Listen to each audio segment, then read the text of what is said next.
وعلی آلہ الذین قاموا بنصرۃ الدین، اور درود کاملہ نازل ہو ان کے ان آل پر جو قائم ہو گئے دین کی مدد کے لیے۔ دین قویم کی مدد، دین قویم کا مطلب جو بالکل درست سیدھا دین، سمجھ گئے؟ شارح فرما رہے ہیں کہ اس کا عطف ہے علی من اختص ہے، اسی پر ہے، کیونکہ یہاں بھی علی الگ سے آ گیا ہے، تو علی من اختص پر اس کا عطف ہے۔ اور آل سے کیا مراد ہے؟ کہتے ہیں کہ آل سے مراد یا تو نبی اکرم صلی اللہ تعالیٰ علیہ وسلم کے ازواج مطہرات ہیں، یا آپ کی اولاد و امجاد ہے، یا پوری امت مراد ہے، امت پرہیزگار، تقوی شعار، یہ لوگ مراد ہیں۔ اور شارح کی رائے یہ ہے کہ یہی والا معنی مراد لینا زیادہ بہتر ہے۔ بہتر اس لیے کہ اگر صرف اہل بیت میں ازواج مطہرات لیں گے تو آپ کی اولاد خارج ہو جائیں گی، خالی اولاد لیں گے، سمجھ گئے، تو ازواج مطہرات تو خارج ہوں گی ہی، صحابہ بھی خارج ہو جائیں گے۔ تو اہل بیت سے مراد ازواج لیں گے تو اولاد اور صحابہ خارج، اولاد مراد لیں گے تو ازواج مطہرات اور دوسرے صحابہ کرام خارج ہو جائیں گے۔ اور صحابہ کا ذکر انہوں نے مصنف نے کیا نہیں ہے یہاں، چونکہ کرتے تو سمجھ میں آتا کہ چلو آل سے مراد اہل بیت ہیں اور یہاں صحابہ سے مراد صحابہ کرام ہیں، صحابہ کا ذکر نہیں کیا ہے۔ تو اگر اہل بیت سے مراد ازواج یا اولاد و امجاد لیں گے تو بہرحال صحابہ کا نکلنا تو کنفرم ہو جائے گا، اور اولاد لیں گے تو ازواج مطہرات خارج ہو جائیں گی، ازواج مطہرات لیں گے تو اولاد خارج ہو جائے گی۔ اس لیے شارح فرماتے ہیں بہتر یہ ہے کہ تقوی شعار امت مراد لے لیا جائے، تو اس میں سب شامل ہو جائیں گے، اس میں سب شامل ہو جائیں گے، نبی اکرم صلی اللہ علیہ وسلم کے ازواج بھی، آپ کے اولاد و امجاد بھی، اور صحابہ کرام بھی، اور آج تک کے ساری نیک امت بھی شامل ہو جائیں گی۔ اس لیے یہ معنی مراد لینا زیادہ مناسب ہے۔ دیکھو، عطف علی قولہ علی من اختص، وعلی آلہ کا عطف ہے علی من اختص پر، والآل، آل سے مراد اہل بیت ہی، آپ کے اہل بیت یعنی ازواج مطہرات، او عطرتہ، یا آپ کی اولاد، او کل مؤمن تقی، یا ہر پرہیزگار مومن، چونکہ ہر پرہیزگار مومن کو بھی اللہ کے نبی صلی اللہ علیہ وسلم نے اپنی آل میں شمار کیا ہے۔ حدیث پاک میں آیا کل تقی نقی فہو آلی، کہ ہر تقوی شعار صاف ستھرا مسلمان میرے آل میں شامل ہے، تو اس حساب سے یہ مراد لینا ممکن بھی ہے۔ وَهُوَ الْأَنْسَبُ، اور یہی زیادہ مناسب ہے، وَهُوَ الْأَنْسَبُ ہا ہونا، اور یہی زیادہ مناسب ہے یہاں۔ کیوں؟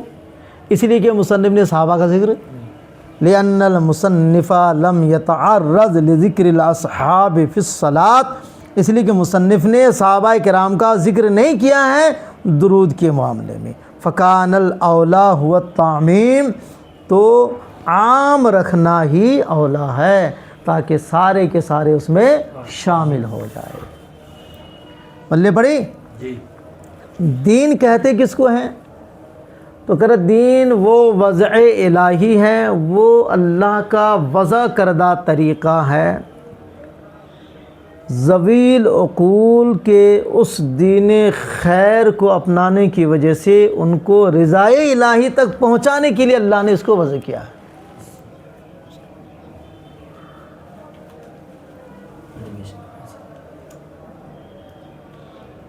کیا ہے یہ؟ کتنا دیا تھا؟ 7,000 دیا۔ بعد میں آؤ، بعد میں آؤ، سمجھ گیا؟ دین وہ وضع الہی اللہ نے وضع کیا ہے تاکہ جو لوگ اپنے اختیار سے اس کو اپنائے گا ان کو رضائے الہی تک یا دیدار الہی تک پہنچائے گا۔ دیدار الہی کہاں ہوگا؟ جنت میں۔ تو گویا کہ جنت تک پہنچانے کے لیے اللہ نے یہ دین بھیجا ہے۔ الدین ہوا وضع الہی، دین وہ اللہ کا وضع کردہ طریقہ ہے، سائق جو لے کے جاتا ہے کن کو؟ لذوی العقول، اصحاب عقل کو، بے اختیارہم المحمودہ، اس کے محمود اختیار کی وجہ سے اس دین کو اختیار کرنے کی کہاں تک لے کے جائے گا؟ الی الخیر بالذات، خیر بالذات کی طرف۔ اب خیر بالذات سے مراد یا تو رضائے الہی ہے یا اللہ تعالیٰ کا دیدار ہے، سمجھ گیا؟ ہاں، ذوی العقول، عقل مندوں کو لے کے جائے گا۔ اس کا مطلب یہ ہے جس نے دین اسلام کو نہیں اپنایا وہ عقل مند نہیں ہے، وہ سب بیوقوف ہے۔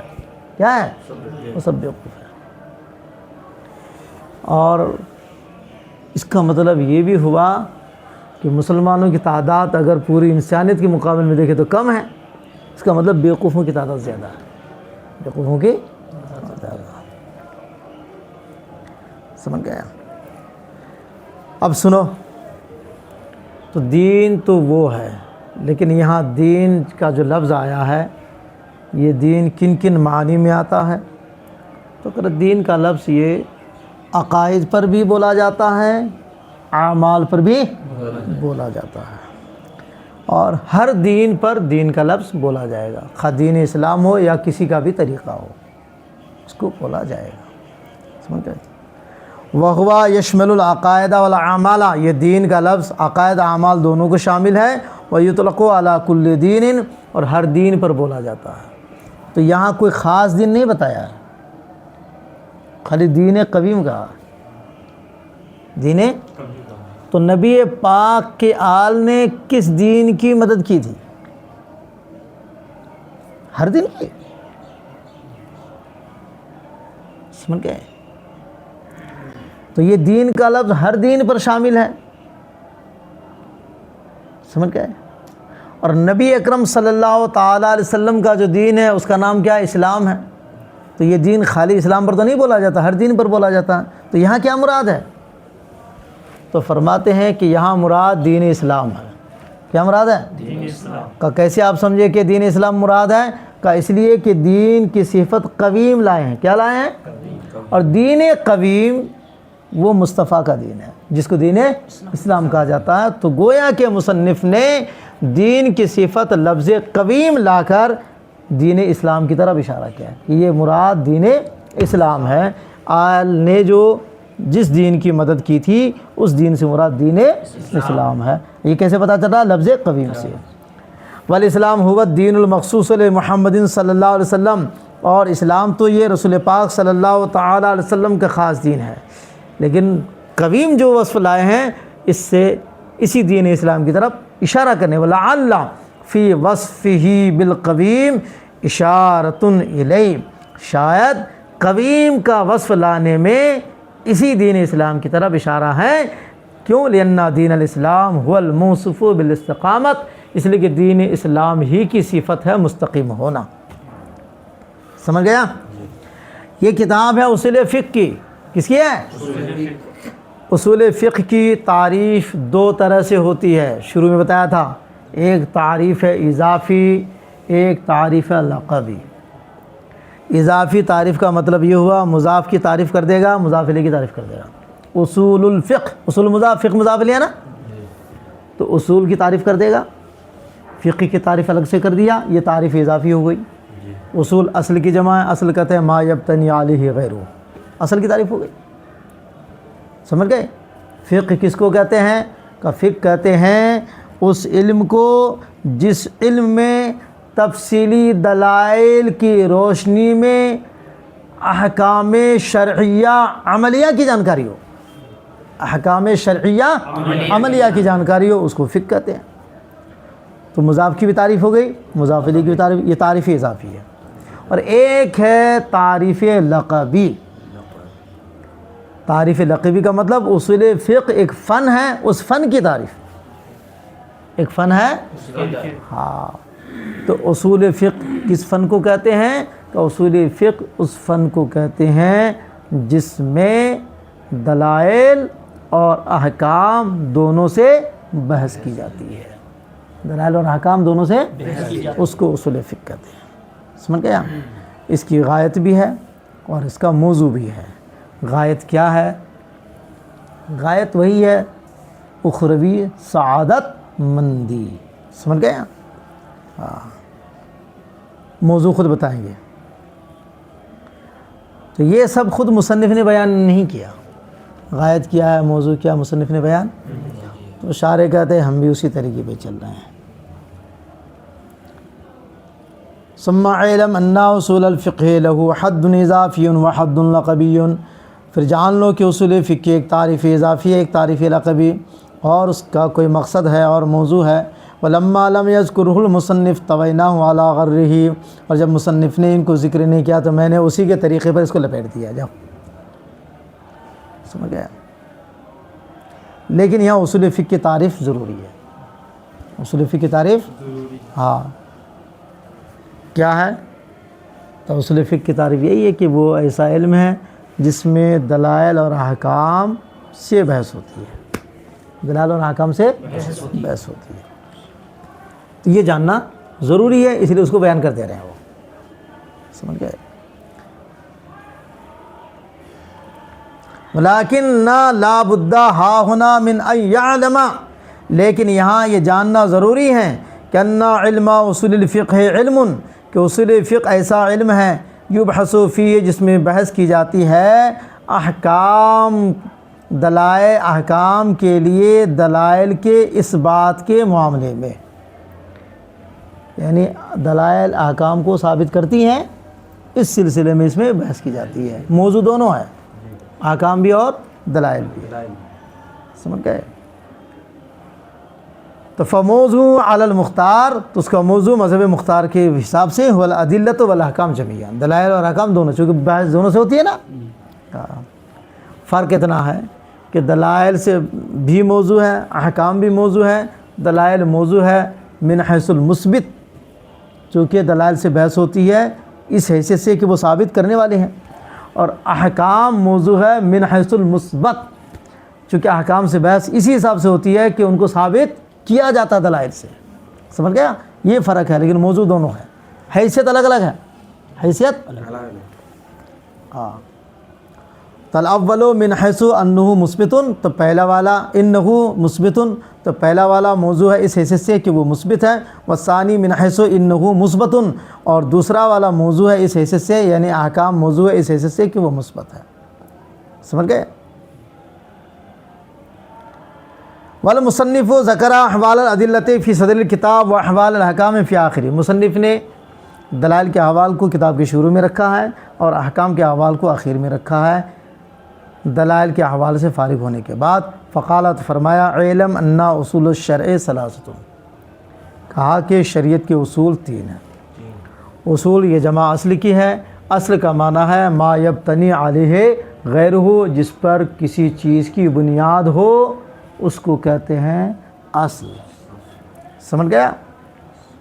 مراد یہاں دلائل ہے، وہ لغوی والا معنی ما یبتنی علیہ غیرہ اصل نہیں، مراد یہاں کیا ہے؟ دلائل ہے. اب دلائل کو بھی اصل کیوں کہا گیا؟ چونکہ احکام کی بنیاد انہی پر ہوتی ہے. احکام کی بنیاد اس لیے ان کو اصل اور اصول کہہ دیا. سمجھ گیا؟ شرع کا معنی شارع بھی ہو سکتا ہے اور شرع کا معنی مشروع بھی ہو سکتا ہے. اگر شرع کا معنی آپ شارع لیں گے تو الف لام عہد کا معنی، الف لام عہد کا ماننا پڑے گا. الف لام کون سا مانیں گے؟ عہد کا. تو اس وقت ترجمہ یہ ہو جائے گا اصول الشرع یعنی ادلۃ الشرع. الشرع بمعنی شارع لے لیا تو ہو جائے گا یعنی وہ دلائل جن کو شارع نے دلیل کی حیثیت سے قائم کیا ہے، پیش کیا ہے. سمجھ گئے؟ اور شرع کا معنی مشروع بھی ہو سکتا ہے. کیا ہو سکتا ہے؟ تو ایسی صورت میں الف لام جنس والا ہو جائے گا. الف لام کون سا ہوگا؟ جنس کا ہوگا. اور معنی اس وقت اصول الشرع کا معنی ہو جائے گا اصول بمعنی ادلہ، اور شرع بمعنی مشروع. تو اس وقت ترجمہ ہو جائے گا ادلۃ الاحکام المشروعہ، ادلۃ ہاں، تو شرع کا معنی شارع لیں گے تو معنی ہو جائے گا وہ دلائل جنہیں شارع نے قائم فرمایا ہے، اور اگر شرع کا معنی مشروع لیں گے تو الف لام جنس کا ہوگا اور ترجمہ ہو جائے گا ادلۃ الاحکام المشروعہ۔ سمجھ گیا؟ ہاں دیکھ، والشرع ان کان بمعنی الشارع، اور شرع کا لفظ اگر شارع کے معنی میں ہو تو فاللام فیہ للعہد، تو لام الف لام جو ہے الشرع میں یہ عہد کا ہوگا۔ اشارہ کدھر ہوگا؟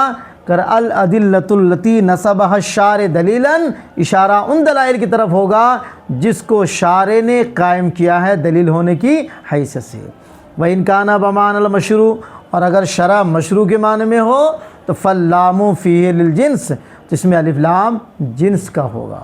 اب معنی ہو جائے گا اس صورت میں مشروع مراد لینے سے اصول الشرع یعنی ادلۃ الاحکام المشروعہ، لیکن بہتر کیا ہے؟ شرع بمعنی شارع یہ مراد لینا بہتر ہے یا شرع بمعنی مشروع مراد لینا بہتر ہے؟ تو شارع کی اپنی رائے ہے، شارع کی اپنی رائے ہیں، وہ فرماتے ہیں یہاں شرع بمعنی شارع بھی نہیں ہے، شرع بمعنی مشروع بھی نہیں ہے، بلکہ شرع بمعنی دین ہے، شرع بمعنی دین، اور یہ بہتر ہے۔ والاولیٰ ان یکون الشرع اسما للدین، اور بہتر یہ ہے کہ شرع یہاں دین کا اسم ہو۔ سمجھ گئے؟ تو یہ بہتر کا ہی ہے۔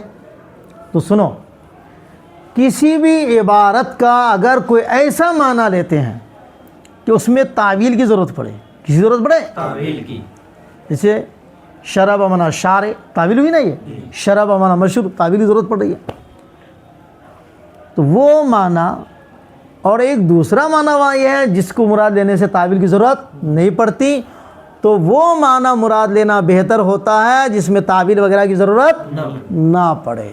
تو دین والا معنی لینے میں تعویل کی ضرورت نہیں پڑتی، اس لیے حضرت شارع علی رحمہ فرماتے ہیں کہ یہاں شرع کا معنی دین لے لیجئے، تعویل کی کوئی ضرورت نہیں پڑے گی۔ والاولیٰ ان یکون الشرع اسما للدین، اور بہتر ہے کہ شرع یہاں دین کا اسم ہو، تو فلا یحتاج الی التاویل، تعویل کی ضرورت نہیں پڑے گی۔ سمجھ گیا؟ ایک سوال ہے، سوال یہ ہے کہ اصول الشرع کہاں، اصول الفقہ کیوں نہیں کہا؟ پھر اصول فقہ کی کتاب ہے نا جی، یہ اصول فقہ نہ پڑھ رہے ہو جی، تو اصول فقہ نہ بولنا چاہیے تھا ان کو، کیا کہہ رہے ہیں؟ اصول الشرع یعنی اصول الدین، یہ کیوں کہا؟ اصول فقہ کیوں نہیں کہا؟ تو اس کا جواب حضرت شارع دے رہے ہیں کہ اصل میں جو اصول یہاں بیان کیے جائیں گے تو یہ صرف فقہ کے اصول نہیں ہیں، یہی کلام کے بھی اصول ہیں، عقائد کے بھی اصول ہیں۔ اگر یوں کہہ دیتے اصول الفقہ ہے تو پھر کوئی یہ سمجھتا کہ یہ خالی فقہ کے اصول ہے اور علم کلام کے اصول نہیں ہے، علم کلام خارج ہو جاتا۔ اس کو خارج ہونے سے بچانے کے لیے مصنف نے یہاں فقہ کا لفظ نہیں لایا، شرع کا لفظ لایا، اور شرع دین کے معنی میں ہے، یعنی یہ دین کے اصول ہے۔ اب دین میں اعمال بھی ہے اور عقائد بھی ہے، جسے بتایا کہ یہ شامل ہے عقائد اعمال دونوں کو۔ جب دین کہا تو اب یہ فقہ بھی شامل ہو گئی اور عقائد بھی شامل ہو گئے۔ وَإِنَّمَا لَمْ يَقُلْ اصول الفقہ، مصنف نے اصول الفقہ نہیں کہا، کیوں؟ بھائی جواب کہ خالی یہ فقہ کے اصول نہیں ہے، یہ کلام کے بھی اصول ہے، اگر فقہ کہتے تو کلام کہا جاتا پھر۔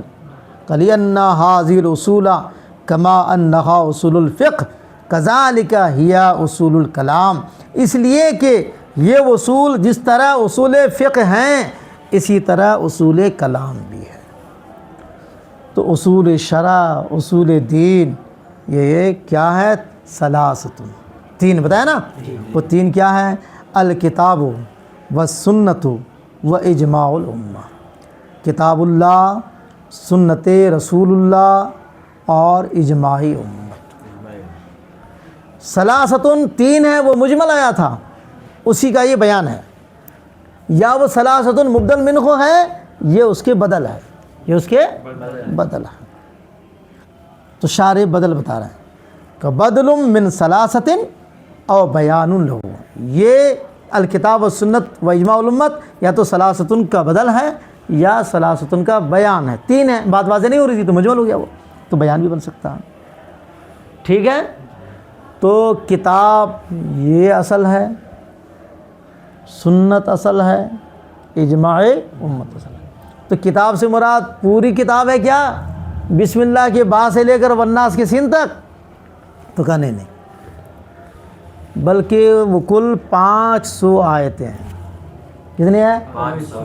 یہ 500 آیتیں ہیں جن سے احکام مستنبط ہوتے ہیں، احکام ثابت ہوتے ہیں، اور ان 500 آیتوں کے علاوہ ان سے بھی کچھ مسئلے ثابت ہو جائیں گے، لیکن وہ اصل میں واقعات پر مشتمل ہے اور تمثیلات پر مشتمل ہے، سمجھ گئے؟ تو دین کے اصول یعنی اعمال کے اصول، عقائد کے اصول، یہ انہی 500 آیت میں بیان کیے گئے ہیں، اس لیے کہا یہ 500 آیتیں ہیں۔ اسی طرح سنت سے مراد پوری سنتیں نہیں ہیں، تمام حدیثیں نہیں ہیں، سمجھ گئے؟ کیونکہ احادیث میں بھی بہت سارے واقعات بیان کیے گئے ہیں، نصیحت آمیز تو ہیں وہ، لیکن جن سے عقائد اور احکام ثابت ہوتے ہیں وہ تقریباً 3000 کے قریب حدیثیں ہیں، جیسا کہ علماء بیان کرتے ہیں، سمجھ گیا؟ اور دیکھو والمراد من الکتاب بعض الکتاب، کتاب سے مراد پوری نہیں بلکہ بعض کتاب ہے جن سے احکام مستنبط ہوتے ہیں، وہ مقدار و 500 آیتین، وہ 500 آیت کی مقدار ہے، لأنہ اصل الشرع، اس لیے کہ یہی شرع کی اصل یعنی ان پر احکام اور عقائد کی بنیاد ہے، انہی سے یہ ثابت ہوتے ہیں۔ والباقی قصص و نحوہا، اور باقی جو آیتیں ہیں وہ واقعات پر مشتمل ہے، تو وہ نحوہا اور اس کی طرح یعنی مثال تمثیلات پر مشتمل ہے۔ کرے اسی طرح سنت بھی تمام سنتیں تمام حدیث مراد نہیں ہیں، وہاکذا المراد من السنت بعضھا، اسی طرح سنت سے بھی مراد بعض سنت ہے، وہ کتنی ہے؟ وہو مقدار 3,000، وہ 3000 کے برابر ہے، سمجھ گئے؟ ہاں، اعلیٰ ما قالو، جیسا کہ علماء نے کہا۔ اسی طرح اجماع سے مراد کیا ہے؟ اجماع امت، امت سے مراد اس میں ہمارے نبی کی امت، یہ امت، سمجھ گئے؟ اور یہ نبی علیہ السلام کی امت کی خصوصیت ہے کہ اس امت کا اجماع بھی دلیل ہے، سمجھ گئے؟ اور پوری امت نہیں ہے بلکہ وہ لوگ ہیں جو مجتہد ہیں، کیا ہے؟ ہاں، یہ نہیں کہ سنو اٹھ کے سارے لوگ مل کے کوئی مسئلہ پاس کر لے گا تو وہی شرعی مسئلہ بن جائے گا، ہیں؟ ہاں، جو مجتہدین اسلام ہیں ان کا جس مسئلے پر اجماع ہوگا وہ اجماع دلیل ہے۔ ہاں، والمراد باجماع الامت اجماع امتی محمد صلی اللہ علیہ وسلم، سمجھ گئے؟ یہ اجماع کیسے حجت ہوگی؟ کلے شرافتہا و کرامتہا، اس امت کی شرافت اور کرامت کی وجہ سے، یہ اس امت کی خصوصیت ہے، کسی نبی کی امت کو یہ شرف نہیں ملا، سمجھ گئے؟ سواء کانا اجماع اہل المدینہ، خواہ اہل مدینہ کا اجماع ہو یا اولاد رسول کا اجماع ہو یا صحابہ کا اجماع ہو یا جو بھی ہو، یعنی ان میں جو مجتہدین ہیں ان مجتہدین کا جو اجماع ہے وہ حجت ہے، بس۔ ہاں، کٹ کر دو پھر دوسرا ایک رہے گا۔